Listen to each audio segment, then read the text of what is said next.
всемогъщи Господи, единствени благодарни много за тази възможност, която Ти ни даваш, Господи, в която можем, Господи, отново да бъдем пред Твоите святи нозе. И тази вечер, Господи, ние идваме не да видим ръцете Ти, а да видим лицето Ти, Господи. Защото, Господи, Твоето лице, когато сияе, показваш милост, Господи, и тази милост Боже ни дава да се справим с всяко нещо, Господи, тук до тази земя. Може ние сме Те благодарни. Благослови моите брати и сестри тази вечер, Господи, Ти знаеш от какво те се нуждаят, но нека Твоята милост, Господи, да бъде тази съпротива, Твоята милост да бъде тази разположена страна, Господи, която да ги посрещаш. Защото, Господи, ние идваме пред Тебе по всяко време, Господи, защото Ти си облиза, Господи, от всеки един Боже и знаеш как и по какъв начин, Господи, да избавиш страдаеца, когато ние викам към Тебе. Затова, Господи, дай човек да идва с товара си, но нека да не посрещ със Твоята милост. Милостта Ти, Господи, тази, която ще ни освободи и ще ни направи свободни. Не само ще ни освободи и ще ни направи свободни, но милостта Ти е тази, която ще говори на всички наши нужди и проблеми. Благодаря Ти, че чрез Твоята милост ние живеем, дишаме, съществуваме. Чрез Своята милост, Господи, ние успяваме, може да благовестваме, да донесем и онези уси, Господи, онези изгубените, онези устранените, онези отхвърлените, Господи, онези сладките уси, Господи, да ги донесем от това, Господи, в Твоето кошара, така че, Господи, да бъдем едно стадо овце с един пасен, Господ Исус Христос. Господи, моля Ти да благославяш Твоите съслужители тази вечер, да ги вземеш в Твоята ръка, Господи, и да ги благослови с голема почет, Боже святи Татко Небесен. Благославя всеки един мой брат, всеки един пастир, Господи, всеки един, Господи, който размишлява, Господи, върху Словото му, всеки един, който може разчупва Словото на живота, Боже свят. Нека, Господи, да бъде благословен, нека да бъде помазан, нека може, Господи, да говори чрез Него, Татко Небесни, за да получим ние благословение. Защото на нас, Господи, всеки ден, всеки час, всеки минути, всеки секунди не е нужно в Словото на нас, Господи, да живеем така, както на Тебе подобава. Правилно да се отнасяме, правилно да говорим, правилно да мислим и в този път да вървим и да не страним. В името на Исус, Господи, благослови и накрая и пастор Фохри, благославяме нашия брат, издигаме го, почитаме го, Господи, обичаме го, благославяме го, Господи, вярваме и знаем, че е това слово, което Ти си посял сърцето му, то ще включи за нас съдби. Съдба, Господи, която ще промени живота ни, съдба, Господи, в която ще утвърди живота ни и ще бъде една здрава котла, Господи, в Твоето присъствие и пред Тебе. В името на Исус сега, Господи, се молим и благославяме общението си чрез Святия Ти Дух. Ела, Святи Дух, ще заявим централно място и всичко, защото колкото има да се върши, нека да благоволи и да благославя пред велики и свято Господи. Свят пред свят, велики чудесен си, Господ на дословите, Царът царете, Богът на боговете. Защо, Господи, когато Те хвалят ангелите, когато Те хвалят цялата природа, заедно, Господи, с тях, да се прекланяме пред Тебе, да се покланяме пред Тебе, да кажем, бъди благословен, бъде благословен да бъде Агнеца, благословен да бъде Господ, благословен да бъде нашия Бог, този, който живее до вечни векове, този, който е Алфа и Омега, първият и последен, началото и края, Бог, който е спасил човешкото тяло. На Тебе, Господи, да бъде слава, коледно и до века. В името на Исус сега се моля за тези, които не можаха да влязат. Господи, благослови, Господи. Ако са болни, ако са немощи, ако са страдащи, ако са, Господи, в големи трудности, Боже, Ти можеш да протегнеш Твоята ръка. Ръка на милост, Господи, да протегнеш, да умееш и да очистиш греха Ти, Господи. И когато, Господи, няма пречка, която да пречи, Боже, между Тебе и Тя, Господи, да протегнеш Твоята ръка на милост и да извършиш нуждата и потребното. Благослови, Боже, вярата ни да расте в Тебе, любовта ни да расте в Тебе, единството да расте в Тебе, да имаме любов помежду си, брати и сестри, едно да мислим, едно да говорим, едно да се говорим пред Тебе, за да можем да бъдем угодни и достойни пред Тебе. Много скоро знаем, че Ти ще дойдеш. И когато дойдеш, дай ни да бъдем запалени светилници, очакващи Господара си, очакващи младоженица и да чуем над малкото ще го зверят, над многото ще те стая. През радостта на Господара си. Господи, дай да бъдем полезни, дай да бъдем угодни, дай да бъдем приети от Тебе. В името на Исус се оставя в Твоите ръце и Ти благодаря за всичко. Амин. Амин. Брат Гошо, там ли си, брат Гошо, от Англия? Гошо, от Англия, там е Гошо? Брат Георги? Нищо, добре. Слава на Бога, спрете ме, Фотя, ако учите. Тук съм. Дай една молитва от Англия, братко, айде помоли се една молитва тебе. Искам да чуем малко. Господи, издигаме Татко Небесен, ето ръце към Теб, както брата се помоли, Боже, просим от Тебе, Боже.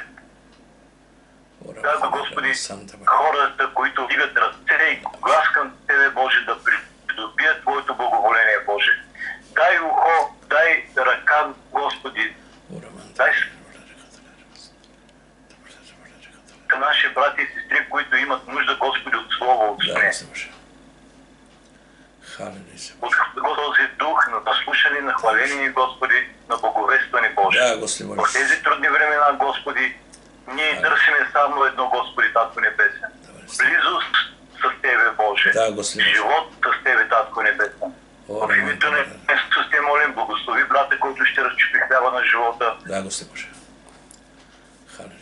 Да, души да ни подкрепи, Татко, бъде силни и крепнещи в Тебе, Боже. И да бъдем за благословение за тези, които са по-слабите от нас, Татко. В името на Исус те молим. Амин. Амин. Слава бъде на Господа. Спрете микрофоните, ако обичате. Днеска темата, върху която ще говоря, темата е слушатели или последователи на Христа. Темата, е слушатели или последователи на Христа. Виждате, че има разлика. Ще имам, че в Словото Божие имаше много слушатели, много малко последователи, ако мога така, и наистина трябва всеки да се позиционира от кое е. От тези, които слушат или от тези, които следват. Сега ще прочета колко стиха в Лука 8 глава, 19-20 казва така. И дойдоха при него, при Исус, майка му и братята му, но поради множеството не можаха да влязат при него. Значи виждаме, че майка му и братята му идват при Исус, той проповядва, има много хора около него. И известиха му, майката и братите стоят вън и искат да те видят. А той в отговор им рече, майка моя и братя мои са тие, които чат Божие Слово и го вършат. Виждаме тук казва, че слушат и вършат. Сега ще дам още на място говоря още нещо. В Лука 11 глава, 27-28, значи важно е не само да слушаме. Ще малко ще дам пример в Словото Божие, имаше много хора, които слушаха Господа, но имаше твърде малко хора, които бяха с него. И наистина той ми каза, не бой се мало стадо. Макар бяха хиляди покрай него, той говори мало стадо. Така че важно е ние да бъдем от малото стадо, това стадо, което върви към в истината. Лука 11 глава каза така. Лука 11 глава, 27 каза така. Когато говореше това, една жена му от множеството му съвсем гласно нарича. Блаженна отробата, която ти е носила. И състите, които си сукал. Тъй жена беше възторжена от поучението, проповедите. Всичко, което върши чудеса, знамения, изцеление. Тя се беше възхитена от Господа и каза, блажена жената, която те отделала. А той каза, по-добре кажете им, блажени уния, които слушат Божие Слово и го пазят. Там каже да вършат тези, които го пазят. Виждаме, самото Слово Божие и нашето отношение към Него показва нашето отношение към самия Бог. Ако ти вярваш в Бога, ще е Словото Божие, ще го следваш, наистина ще се промениш съобразно това Слово. И ако някъде не достига мъдрост, Словото Божие каза, ако някой от вас не достига мъдрост, нека първо свяра Бог ще благодаря. Чрез това Слово ние познаваме кой е Бог, кой е Христос, кой е Святия Дух. Бог ни разкрива себе си чрез Божие Слово. Някои са да имат откровение. По-голямо откровение от Карема. Това е най-голямо откровение. Да, Бог дава и други неща. Чрез Святия дава променен духа, дава дарби пророчески. Но въпросът е като цяло. Бог ни се открива чрез Словото Божие и наистина трябва да бъдем много внимателни. Как се отнасяме към Божието Слово. Сега има хора, които знаят Словото и казват, аз няма нужда да чета, знам, че аз съм учил много пъти, няма нужда да всеки да чета. Аз ще ви дам един пример в Словото Божие, сам ми се каза, не само с хляб ще живее човек, но всяко Божие Слово. Какво значи това? Събуждаш се, всеки хляб правиш по пара, но обяд с друг хляб правиш нещо сандвичи, примерно. На вечерта с същия хляб правиш нещо друго. Така че ние се нуждаем от Божието Слово всеки ден. Всеки ден се нуждаем. Както от физическа храна, така и от духовна храна. И наистина трябва да разберем, че нашето отношение към Божие Слово трябва да бъде сериозно. Вижте, Словото Божие казва така, ако пренебрегваме това, какво става сега? Вижте, ако кажем, аз знам, че всяко слово знам къде се намирам, няма нужда някой да мълчи. Аз съм чул такива хора, които кой ще ми каже пастире мен. Аз нямам кой да ти каже. Бог може да ти каже нещо. В Словото Божие казва така, вижте. Яков, бивайте и изпълнители на Словото, а не само слушатели да лъжете себе си. Оп. Значи ще има хора, ще бъдат като група слушатели. Приятели ме слушат Словото Божие, харесват Словото Божие, възхищават се на Словото Божие, възхищават се на вярващите, искат да бъдат част от еуфорията. Обаче, като че спират до там. Няма покаяние, няма посвещение, няма живот и остава само едно сухо знание. Ама Словото Божие каза, знанието възгордява, а любовта назидава. Ако това знание не е обичано с сила, с любов от Бога и да го живееш, били така вяра, която действаше с любов, тогава това знание става на празно. Фарисеите знаеха много, книжите знаеха много, но не познаха Бога. Исус каза тези хора, стат си говорят за Бога, ама сърцата им стоят далеч от Него. Така че много тези неща ги разбираме, да разграничаваме. И после каза така, защото ако някой бъде слушател на Словото, тогава вече характеристика на слушателя, а не изпълнител, той е приличен човек, който гледа лицето си в идол. Значи отиваш на църква или отваряш Словото и гледаш лицето си като идол. Виждаш колко е свят Бог и виждаш колко не си недостоен и ти. Но това не те променя. Каза така, поне се отглежда, отива си и за час забравя къбе. Защото не наслаждава, не го приема. Словото Божие мене да храната на времето. Ако някъде нищо не куца, Бог ще ни говори, че Словото Божие. Словото Божие казва, че самото Слово назидава, дава наистина усъвършенства човека, Божий човек, да може да върши добри неща. Така че всичко Бог учи, че Словото Божие, че е Свети Дух. И ако човек пренебрегва Словото Божие, той пренебрегва самия Бог. И каза така, поне се отглежда, отивай, за час забравя къбе. До следващата служба. И коя е ползата? Ти излизаш от Божие присъствие и продължаваш да бъдеш там, където си бил късваш същия без никаква разлика. Много се виждат такива хора, които в църквата са много силни, много мощни, всичко е твърдят, сестра, елате ме вижте. Значи трябва да се пазим от тези неща.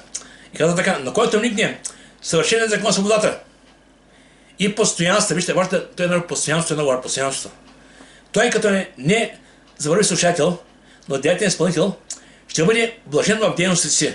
Виждам, че благословенията в живота на човека и Божият мир, и Божието добро в живота е тогава, когато ние се потапяме в Неговото присъствие.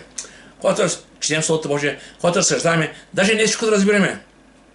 Бог ще ни даде човек, който е необходимо. Много съм чул хора, които казват, брат Вари, ще сега, като че не го съм учил, че съм 100 пъти, сега го разбирам. Да, сега тук скрие Бог. Бог винаги дава на човека храната на времето. Писай 55 глава така, изпращам Словото си и Словото ми няма да се върне празно, но ще извърши това, за което го изпращам. Как мислите, Бог няма начин да нахрани хората, няма начин да им открие волята си. Ако някой нещо му къса, нещо го изобличи, ще му даде сила да се пребори, се възстанови. Това ще го прави Бог, разбира се, но от нас зависим. Как подхождаме към Словото? Дали сме само слушатели или си последователи на Господа? Вижте, като кажеш последовател, това е много ангажиращо да следваш този, в когото вярваш. Сега разбира се, Библията така, че ще има и все преводачи. Матея 15 сега така. Те са все преводачи. И всяка себе се говори и дават това темата. Тук говори за отговорността, кого слушаме, кого следваме. Това е нашата отговорност. Така че, ако ти не представяш Словото, много не се може да бъдеш излъган. Да кажете, там кой си. Там са много хора, църквата е препълнена, 100-200 човека, и дадеш какво там. Татка с 20 човека, де ги да е там. Искам да кажа, че смело ще говорим, че множеството и малкото стадо. Има голяма разлика. И при Христос имаха много хора, които следваха Господа. Имаше една група хора, които бяха му верни. И накрая Христос знаха 5 човека около него. Къде бяха тези множества? Къде бяха тези хора? Нямаше ги. Всеки беше дошъл при Господа, възхищаваше се на чудесата, знаменията и се тръгваше и там. Взимаха накрая с 5 хиляди 5 риби и се отидаха. Но после тези, които бяха верни, те останаха с Бога до край. Слава да бъде на Господа. И тук сега вижте. В Петър, в Петровото, първо Петрово, Словото каза, че с духа на Петър, чрез Петър. Първо Петро 2.21 казва така. Първо Петро 2.21. Защото на това сте призвани, понеже Христос поставя за вас и оставя пример да последвате по Неговите стъпки. Примери го имаме, Словото Божие. Негови стъпки отново ги имаме. Те са извървени пред нас. Бог е милостив, Бог е любящ, Бог обича хората, Бог са хората спасят. Словото Божие казва, човешкият син дойде да потърси да спаси погиналото. Това не се е променило. Какво проповядваше Ян Кръстител? Покайте се. И се проповядваше също. Петър проповядваше също. Това, което наистина Бог желая да иска да говорим, не е много измислени думи, не е високомерни, високопарни приказки, а обикновено всички думи да може хората да чуят Словото Божие, да разберат, че има Бог, че Бог ги обича, че са грешници и се нуждаят Спасител. Това е цялата работа. И сега, вижте, важен ангажимент, който имаме като християни, да разбираме кого следваме и на кого се доверяваме. Ще кажа защо. Сега говори за множество и малко Словото Божие, когато Исус проповядваше, няколко места ще дам Словото Божие, на проповедта на планината, тогава бяха хиляди хора там бяха на планината. Исус проповядваше. Те слушаха и накрая казва така. И когато свърши Исус тия думи, народ се чудеше на учението, чудеше се. Що? Защото ги получаваш като един, който има власт, а не като техните кризиси. Самото Слово Божие дава на хората алтернатива. Не само закони, но и дава им алтернатива. Как да се прижат към Господа, как да бъдат по-близо до Бога. Законът каза какъв си, законът показва. Той показва кой си ти, огледало. Законът те прави по-добър. Не дава пътя е Христос. Аз съм пътя, аз съм истината, аз съм и живота и никой не дохожда пред Царството чрез Исус. И после така. И когато се откълма, последваха големи множества. Значи, когато се почна да проповяда, покрай него винаги имаше много големи множества. Обаче сега, повечето от тях обаче идваха, слушаха Господа, но имаше нещо, което Исус знаеше, искаше да ги насърчи хората. Не само да го усилят така заради истинята, чудесата земята, да го усилят заради вярата, да вярват в него, да се спасят, да сидят Словото му. И тук Словото Божие казва така, в Лука 12 глава, когато се събере едно голямо многохилядно множество, представете си, многохилядно множество около Господ, той проповяда там. И казаха така, защото и други се тъпчеха, представете си за какво става въпрос. И тогава там многохилядно множество, бидейки там, Исус им говори, когато им говорим, и после каза така, не бой се мало стадо. Защото Отец си благослови да веде царството си. Интересна работа. Там бяха хиляди човека, той каза мало стадо. Те казвам, не гледайте на многото, гледайте на верните и гледайте на Господа, на Словото Божие. Винаги ще има хора, които ще кажат, тук е голямата работа, там тук става голяма шорта. Винаги хората ще има хора, които ще търсят многото. Но искам да кажа, когато Бог чрез Моисея прати 12 човека да видят земята, десетима се върнаха, казаха, там е страшна работа, никой тази има. И цялото поколение излетя тогава, когато бяха, възроптаха. Казах, къде ще ходим ние? Всички се огорчиха тогава. Имаше двама човека. И срещу двама. Двамата бяха прави. И станаха и казаха, чакай. Дайте ми, Бог ще даде. Си да каже, не може да сме много, може да бъдем верни и да сочим към правилната позиция и най-вече към Господа. Слава да бъдем Господа. Сега, не бой се каза мало стадо. Помните в Лука 13 глава, тук в контекста на същото пасаж, дойде при Господа един човек да го изпита. Исус и му каза така. Някой му рече, Господи, малцина ли спасяват, защото Исус каза малко стадо. И той каза, малцина ли спасяват, колко са, малко ли са много? Исус виж какво му каза сега. А той му каза, подвизавайте се да влезете през цялата порта, не старайте се да влезете. Подвизавайте се и продължавайте да следвате. Това не е напразно рече, помнете първата църква. Много пъти искам да имаме чудесата на първата църква. Чудесата, знаменията там, всичко, което върши, към Господи, къде си е дарби? Чакай. Аз мога да кажа, Господи, къде е този живот, който живеехте? Тези хора всеки ден бяха заедно. Всеки ден. Словото ме каза, събираха се на молитва и по храма и по къщи всеки ден. Едяха, общуваха, молиха се, постоянно са заедно, всеки ден. И Словото Божие каза, че Бог правеше чудеса чрез ръцете на апостолите. Чудеса върши. Защо? Бяха заедно. Те търсиха Божието присъствие. Сега някакси са охладнели. Всеки си гледа своята работа, съберем само трябва да може 70 вече два пъти и казваме, това е нашето християнство. Разберете ме, търсете Господа всеки ден. Ако е да си сам, без да сега ще се помоли се. Има време с Бога. Това е, Библията казва, интимното благоволение на Бога е този, който му се бои. Така че от нас зависи колко ще бъдем близко до Бога. При малко са можем да нещо, да бъдем близо да търсим. Именно това е, което наистина търсете Бога. Когато търси Бога, непременно Бог ще даде разбиране. И каза така, мнозина ще стараят да влядат и не ще могат. Виждаме коя опасност. Ще стараят да влядат, ама по неправилен начин. И днес има хора, които се стараят по ритуали, с традиции, с спазване на дни и много други неща. Обаче друг път няма. Път е само един, чрез Христос. Исус каза, аз съм вратата. През мен хляк ще е спасен. Аз съм пътят, истината. Няма друг живот. Така че много важно да знаем кого следваме и на къде наводи. Сега, после каза така, след като стане домакинът и затвори вратата и вие, които станете вън, започнете да хлопате на вратата и да казвате, Господи, отвори ни. А той вика, отвътре ще отгоре. Не ви знае откъде сте. Какво значи? Много хора живеят на тази земя религиозно. Мисля, че са вярващи хора, правят своите религиозни ритуали и си мисля, че това е достатъчно едва не. Разберете, всеки един от нас се нуждаят лично взаимоотношение с Бога, лично общение. В Йоанна 17 Словото Божие казва така, а това е вечен живот, да познае Тебе, единният истинен Бог и всеки Христа, който си изпратил.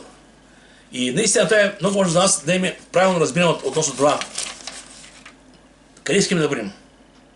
На тази земя, само с Христос и да бъдем в вечността. Има разлика, разберете ме. Много хора искат да имат всичко на този свят. Някой път казват така, Бог е богат Бог, той е мой баща, той има целия свят, той свят е мой. И Юра ще тръгват, понякога се грешават, но си казват, наистина в края ще трябва да имам всичко, което Бог ми подарява. Аз съм сигурен, дали Бог ще бъде всичко. Но Словото Божие казвам, не се безпокойте, не се присягайте. Какво ще идете, какво ще учите, какво ще затрешен, но търсете про Него царство. Така че по-добре да търсим Господа, а не да се грешаваме с нашите помисли. В Исаия казва така, моите пътища, не всеки ще пътища, моите помисли, всеки ще помисли. Колко се държи земята от небето, толкова моите пътища, моите помисли се държат от нас. Така че има голяма разлика между да се мъчим да вършим нещо по нашите мисли, по нашите пътища, по-добре да се доверим на Господа и да вървим по Неговите пътища. Сега, важно е наистина да имаме сърца на слуги. Хора, които да бъдат посветени на Господа. Вижте, в Словото Божие виждаме, че Исус в началото извика едни хора и ги направи ученици. Извика ги от там, от множеството. И каза, тела. Вижте, в Марка се казва така, искам да кажа малко да влезем в нещата, в времето, в което живеем. Дали сега Бог се нуждае от ученици, подобно наистина това, което е било тогава. И когато минаваше край Галилейското езеро, видя Симон и брат на Симон Андрей, че хвърляха мрежите и езерото, понеже бяха рибари. Това бяха двама рибари. И какво стана сега? Исус им рече, вървете след мен и аз ще направя да станете ловци на човеци. Вижте сега, когато сега много каза, оставете всичко, тръгвайте. Сега, когато идва Бог при някого, той му представя алтернатива, но човека трябва да избере тази дилема. Дали да стана светът или там, където съм да остана и да се на Господа. Това е въпросът и днес. В Словото Божие Коринти 1 така, Словото на кръста е безумие за тези, които погиват, а е Божия сила да спасне тези, които вярват в Него. Така че и днеска Бог иде при хората и ги кани. Но въпросът е, кой прави с тази покана? В Евреи казва така 3:15, ако днес чуете гласа му, не закоревявайте сърцата си, не се пари, че ли го чувате. Значи искам да кажа, че Бог идва и днес при хората. Кани ги, както покани тогава тях, рибарите. Ама те оставяха всички тръгнаха по Няма. Оставяха си бизнеса, оставяха си работа, оставяха мрежите, трябва да подири Господа. Искам да кажа, че понякога Сирът Господа изиска жертва. Съзри с някои неща, които Бог не ги иска да бъдат с тебе. Може понякога ще съзри с хора, които не са за тебе. Ще подари други хора. Така че Бог има начин, разбирам. Аз искам да кажем, Господи, аз ще бъда с тебе. И наистина това е много важно сега. Ще ви кажа защо. Има нещо, което е много важно. Когато Исус Христос проповядваше и получаваше, той каза така, не бой се мало стадо. Но има един стих в Стария Завет, в който Лот чу думите, бягай за живота си. Че искам да ви кажа сега, от нас зависи, разбира се, кой как ще проследи нататък. Дали наистина ще иска да бъде стиктен, а в следване на Господа или ще пък ще кара двата свята. Ще каже, аз там наистина, като е времето, ще се покая. Разберете ме, вие кажете, днес е ден за спасение. И човек не се трябва винаги, колко преди ясно каза, Лоте, бягай за живота си. Това слово е актуално и днес. Животът е твой, да, Бог те го е дал този живот. Значи от тебе зависи как ще живееш и къде ще бъдеш вечността. От тебе зависи. Значи Бог, че Словото, че Святия Дух идва при тебе и ти дава откровение. Че наистина Бог те обича. Че Бог е любов. Бог има спасение за тебе. Но въпросът от тебе зависи. Какво ще направиш с спасителя? Дали ще го приемеш? Дали ще приемеш Словото Божие? и ще продължиш да го следваш, или само мимолетно ще минеш пред кръста и ще продължаваш в този път. И това е много важно сега. Вижте сега. В Словото може, когато виждаме рибарите и по-късно в Лука 11 глава четем, пак учениците му, и да ги при Исус Христа и казаха така: когато се молиш на едно място, Исус Христос моли, като престане един от неговите ученици, знаем, че си имал ученици, му рече: Господи, научи да се молим, както Ян е научил своите ученици. Значи Ян кръстил преди Христос, и той имаше свои ученици. И много от тях последваха Христос, когато Христос беше кръстен на водата. И това бяха ученици, хора, които бяха близко до Господа, искат да зоват на Господа. И днес ги има, разбира се. Така че от всеки от нас трябва да се каже: Господи, научи ме, искам да бъда близко от Тебе. Искам сърцето ми наистина да бъде с Тебе едно. Не в този свят, светът се отива към своя. Света Бог ще даде, което е необходимо. Въпросът е: не пропускайте времето, което Бог посещава, да бъде служител, да му служите на Господа. И сега, ако ставаме ще. И в Словото Божие казва така, ще почна още няколко стиха относно ученичеството. Когато Исус трябваше да определи 12 апостола, Словото Божие казва, че той цял час се моли. И тогава извика от учениците: ти ще бъдете апостоли. Виж какво сега. През една нощ Исус излезе на бърдото да се помолим и прекара цяла нощ молитва към Бога. И като засъмна, повика учениците и избра от тях 12 души, които нарича апостоли. Имаше много ученици около себе си. От тях са 12 апостола, които трябва да бъдат още по-близко до Него. Който да каже: Бог иска да общува близко с хората. За да може хората... Така не, че Христос, бидейки на тази земя, той върши много неща. Проповядваше, получаваше, изцеляваше и си отидем. Остави това дело на апостолите и на последователите си. Въпросът е: те си отидаха. Сега останат църквата, днес продължават.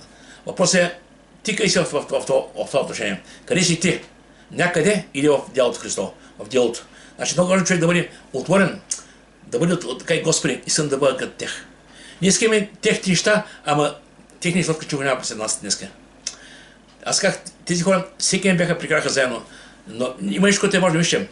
В Лука 10 глава, когато Исус ги изпрати 70 ученика, двама по двама, даде им власт и сила, и идете, проповядайте, получавайте, вършете чудеса за мен в моето име. И така бяха. 70 човека ги изпрати двама по двама. И когато те се върнаха, после какво става сега? И 70 души се върнаха, сразу си казаха: Господи, в Твое име и без се покарят на нас. Те се очудиха.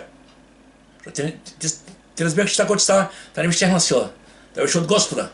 И тогава се върнаха, и тогава казаха: а той им рече: видях Сатана падал от небето, светкавица. Обаче каза така: обаче, не се радва на това, че духовете се покоряват, а радвате, че имената ви са написани в небесата.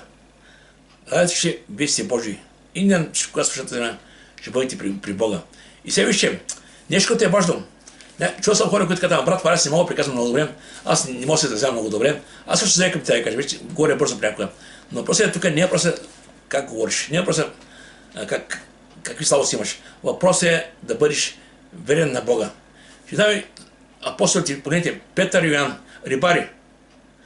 Относно тях се каже, че бяха неграмотните, неоки рибари. Така казва Словото Божие. В Деяние 4:13 казва: неграмотни, неучени човеци. Обаче хората познаха, че са били с Христа. Значи имаха нещо, виждаха от тях хората. Виждаха, че имат нещо, което другите го нямат. Християнина наистина трябва да показва Христос. Чрез живота си, чрез обходата, чрез поведението, чрез говора си. Той трябва да показва, че наистина има нещо, което другите го нямат. Ако не вършим същи неща, които вършат те, каква полза тогава? Унес, който по широкия път и никой по широкия път, ама сме стабил християни. Няма полза. Наистина трябва да се умеем да показваме Христос. И сега, днеска, някой ще каже: има ли нужда днес ресурс от хора, които бъдат посветени последователи? Да, има нужда, ще ви кажа. Ще ви кажа защо. Виждате така, че жътата е завилна, а работници си малко. Жътата, това са хората в този свят, които се нуждаят от Бога. Обаче, сега, Матея 9 глава, когато си видяли една група хора, и Словото Божие каза: смири се тях, пожари ги, стана мило. И каза така: тогава Исус обикаляше всички градове и села, получаваше синагогите им и проповядваше благовестието на старостта и изцеляваше с всяка болест, всяка немощ. Това правеше той. Обаче каза: а когато видя множествата, си мили за тях милост, защото бяха отрудени и пръснати като овче, които тя овчар.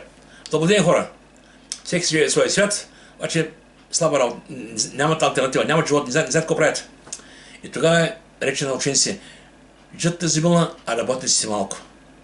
Само молете се на Господа на жътата да изплатим работи на жертвата си. Жертвата са именно хората, които се нуждаят от Господа. И понякога мисля, ние не разбираме Колко много хора има около нас, които може би търсят Господа, а някой да им каже. Ние си живеем самодоволни, че това сме спасени, нашите име записано в небесата, ние си Божи лица, ние се молим, ние си присъстваме събрание, поддържаме нашето християнско, малко е така, нашето общение с Бога. Обаче хората около нас погиват. Това е важно наистина, всеки от нас да разбере, че има нужда. Тази благовест, която е в нас, която Бог ни разкрил, да скимна хората на нас, било твоите колеги, било твоите приятели, било твоите комшии, било даже в семейството, ако някой ми вярваш. Разбира, че това е толкова важно, жизненно важно. Как за земята, така и за небето. Примерно казвам, оставете децата да живеят живота и не като пас ще ги... Ти като не го кажеш сега, утре то ще е своя път. Кога ще го кажеш? В притчи, 26 казва така, възпитавай детето отрано в подходящия за него път и то не ще се отклони даже когато остарее. Това е един стих с обещание. Значи, ти му говори, може ли нещо да разбира. Кажи му, че има Бог. Бог го обича. Че има дявол, който иска наистина да го унищожи. Хората да разбират, че има спасение. И това е много важно сега. И това, което е необходимо беше сега да съзнай, когато Йоан Кръстител проповядваше, той каза така на своите слушатели там, покайте се, понеже Божият царство се наближи. Това говори ще е. Малко по-късно, когато се започна да проповядва, той каза, покайте се, понеже Божият царство се наближи. В Деяния на апостоли 2 глава, Петър, рибаря, първата проповед на Петдесетница, каза, покайте се, понеже Божият царство се наближи. И тогава били така, че много хора бяха ожилени от словото. Само да знаете, ожилени какво значи? Когато ожилени на пчела, веднага се сещаш все пъти. Може да не е убийствено, но разбираш, нещо става. Така Словото Божие. Тези хора човека бяха ожилени и казаха, Петре, какво да правим, брате? Разбраха, че наистина имат нужда от нещо повече. Те си бяха религиозни хора. И той каза, покайте се и приемете Христос. Покайте се, това е истината. И те повярваха, покаяха се, 3 ключека, после станаха 5 ключека и дел се разлазваше. Какво искам да не кажем? Когато се говори Божие Слово, неминуемо ще има хора, които ще отвърят, но ще има хора, които ще вярват. Ако не сеем, вижте, ще ви кажа, например, имах едно откровение от Бога преди години. Той ми каза така, пари, научи хората да сеят. И ми даде едно видение. Всеки християнин е поставен в една благоприятна почва.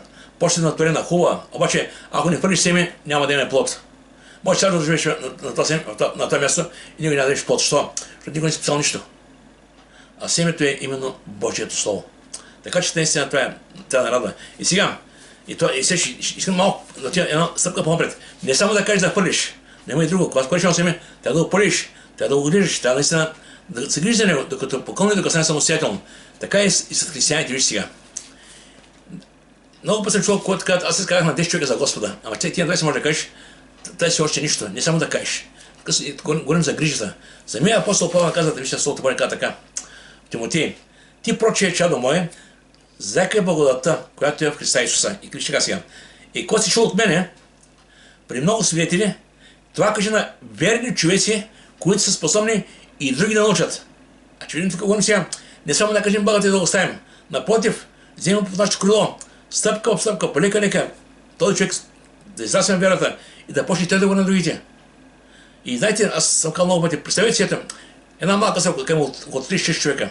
А ако всеки ден за една година, цяла година, дойде един човек.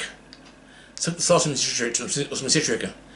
80 човека, ако след една година дойдат още човек, стават 160 човека. Кой се нека, виж погледнеш как расте Божие царство. Иска се посветеност. Иска се вяра и постоянство. Това е наистина, аз не укорявам, но съм кажа, че Исус каза Словото Божие, наистина, това беше последната му заповед в Матея, преди светилата земя. Това каза Матея, каза в Марка, и наистина тук ще прочитам стиха сега. Матея, да Исус глава, последният стих каза така. Идете проче, научете всички народи и кръщавайте ги в името на Исус Христа и светил. Така че всички народи, навсякъде, по цялата земята се нуждаят от спасение. Всички народи. И като ги учите да вадят всичко, което съм заповедал. И ето, аз съм с вас през всички дни до свършика на века. Исус обещава, че бъде със своите апостоли. Днес Исус обещава и той и съркра днес. Че Святия Дух. Така че трябва да знаем, че той е с нас. Словото е с нас. Бог желание наистина, това, което е написал, да имаме желание и да го свършим. Даже учениците, когато ги пращат дома по дома, казвам, не се притеснявайте, какво ще говорите. Аз ще говоря чрез вас, чрез духа си. Чул съм много пъти, когато хора, които казват, брат Вари, отида да говори с един комшия, да му казва блага трябва си. Абе, дадоха ни думи, където аз не знам къде дадоха. Не са мои думи. Да, те не са твои думи, да. Това е Бог. Бог се те използва като трябва да можеш да говориш, а той вече говори чрез тебе. Кажи, да, Господи, дойди. И това го прави, разбира се, Бог. И Словото Божие казва, верни човеци, верността е много важна, вижте. Не просто да хвъриш, така, беседите на свините, просто да кажеш, казах на някои хора там, ама те не искат да вярват. Не. Така се говори да бъдем хора, поне един човек, в който до тебе. Благовестите му, общувай с него, има взаимодействие с него, моли с него, заедно, стъпка по стъпка, се укрепи вярата. Като се укрепи, нека той да говори на друг човек. И така стъпка по стъпка, виждам как Божия създавства, все повече хора ще идват. И сега, верността е много важна. И сега, какво трябва да говорим? Вижте, Словото Божие ще казва, защо?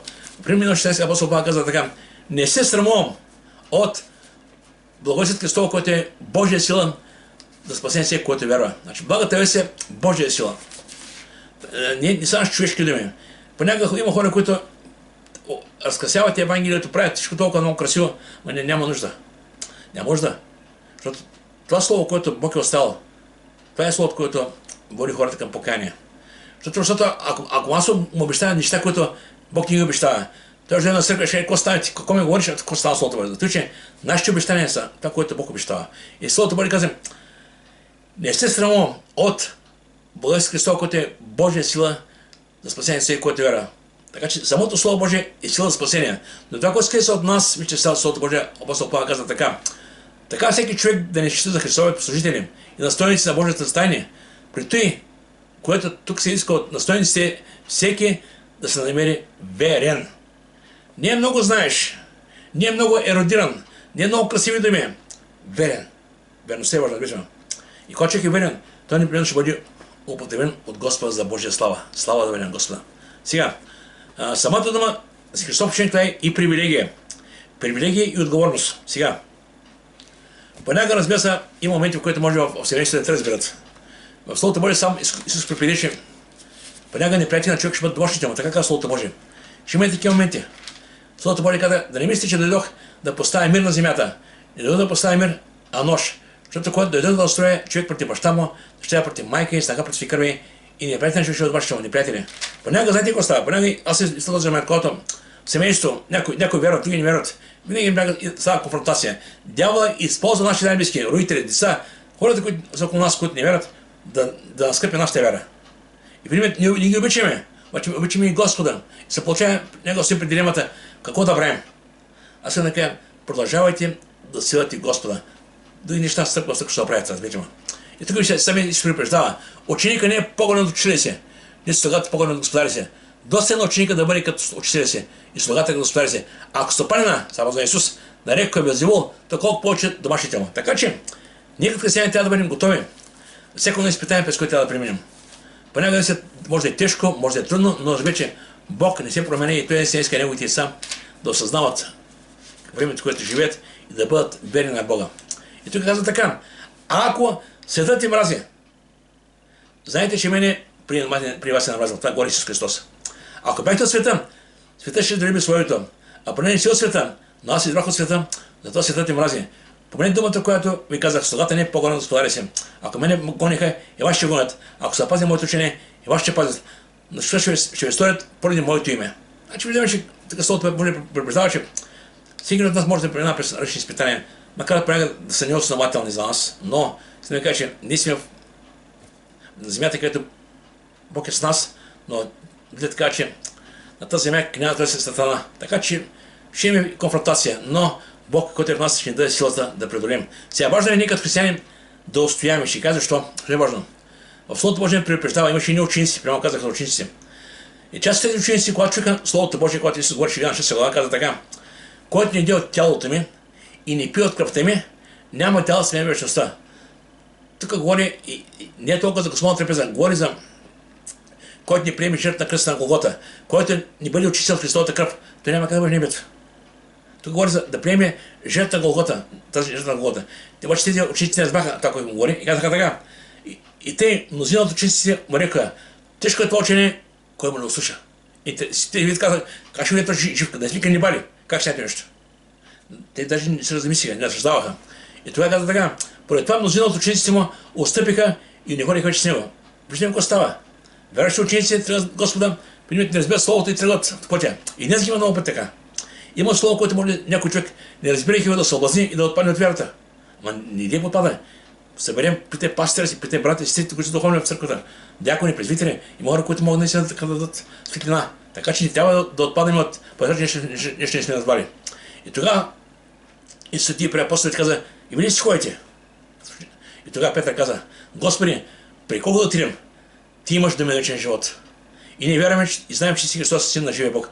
Аз знам, че Петър не разбира всичко, което става около него. Но Петър знаеш, че си Господ. И го следваш така, ние вярваме в Тебе. Толкова.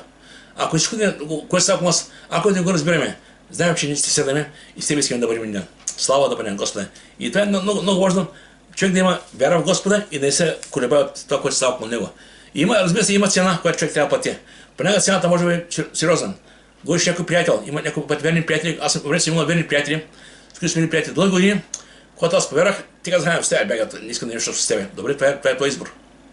Да разберете вам, мен не ме вълнува с колко ще мрази Христос, искам да бъда с Христос.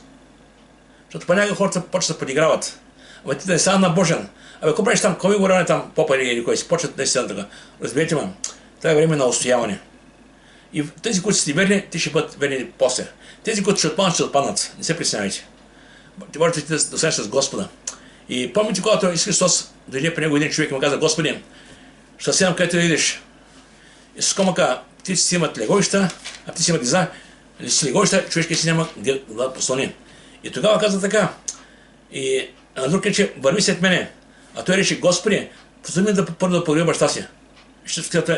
В тези си, които има духовен смисъл, не толкова реално така значение. Но той му каза, остави мъртвите да погребат твоите мъртви, а ти иди и разсея Божие Слово. Виждаме тук каза, остави мъртвите. Значи дума, нека природна връзка не трябва да скрит твоето взаимоотношение с Господа. Да, ние имаме родители, имаме деца, не ги обичаме, но Христос трябва да е на първо място в нашия живот. И тук каза, ще дойда след тебе, Господи, но първо ми позволи да се сдобувам с домашните. И сме каза, никой, който е сложил ръка си на работа и иде назад, не е за Божие царство. Освен каза първо, проблемът е така първо. Първо трябва да бъде Господ, всичко останало след това. Зато Словото Божие кажем, не се притеснявай, какво ще идеш, какво ще пиеш, какво ще обичеш. Търсете първо Негово царство и Неговото всичко останало ще се прибави. Сега, искам да кажем няколко характеристики, с които завършат като 2-3 минути. Първо, няколко характеристики за ученика ни, последовател на Христа. Този, който иска да бъде последовател на Христос. Не само слушател. Виждаме тук Словото Божие, имаше хиляди по хиляди, днес ги има, днес само слушат. И там, и те стоят някъде. И всичко става нещо, така дека не се знае кой е на къде е. Иска се едно истинско посвещение, го не преден път. Покаяние, посвещение, живот с Господа. И каза така, първо, да си верен на Господа, да си верен. Когато Бог те призвава някъде, Той ще дойде, ще те извика. Бъди верен на Бога. Не кажеш, ама Господи, аз не ставам. Самия Мойсей, когато Бог дойде, Мойсей каза, аз не мога, Господи, аз не мога да говоря. Бог каза, не, тя ще говоря. Когато Бог извика Гедеон каза, аз съм най-малкия. Човек обикновено, когато е присъзва, нека вижда своите неспособности. Обаче Бог не иска способни. Бог са верни хора. И когато си верен, твоята неспособност, Бог е връща способност за него. Така че не се притеснявай това нещо. Друго, да следваш Христос, това е много важно. Словото Божие имаме. Четейки, Бог ще ме променя чрез духа, че Словото ще ме преобразява. И все повече, колко повече четем, колко повече се отмяваме, толкова повече Христос ще се изявява в нас. Не го скоро за Христоподобие. Това е. Другото е да му се покоряваш. Сега Бог казва, направи едно, ти кажеш, не, аз ще правя друго. Това не е покорство. Покорство е това, което Бог казал. Това прави и че си мой. Значи, Бог, когато казва нещо правим, Той дава и сила да го живеем. Така че правилата на Господа са нещо за наше добро. Друго, което е важно, да вършиш работа, за която Бог те е призовал. Сега дума, кажи, Господи, аз за тази семейството работя.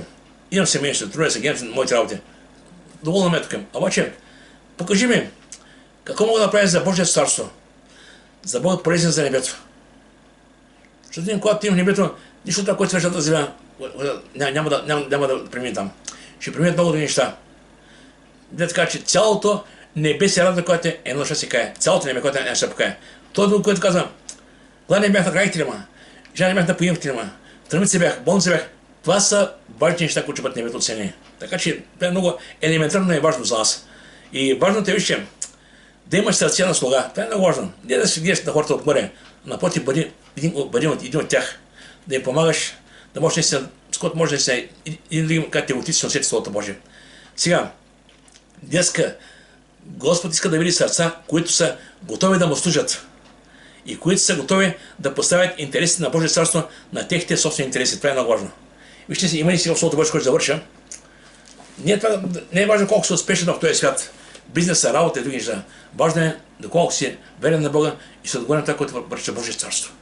Словото Божие казва така, защото очите на Господа броят по цял тези свят, за да покажат той мощен и помощ на онези, които сърцата са напълно предадени на Него. Значи виждаме, че Бог търси хора. Бог търси хора, да могат тези хора да бъдат посетени и да му служат. Нека Бог да благослови. Искам, че с тази проповед така наистина на всеки един от нас да се разтърси, да може да каже: Господи, дай ми така наистина разбиране на Твоето слово, да мога наистина да споделям Евангелие с хората, с които ме среща всеки ден. И ще видите как полека словото, което говорите, започне наистина да дава плод. Нека Бог да благослови. Амин.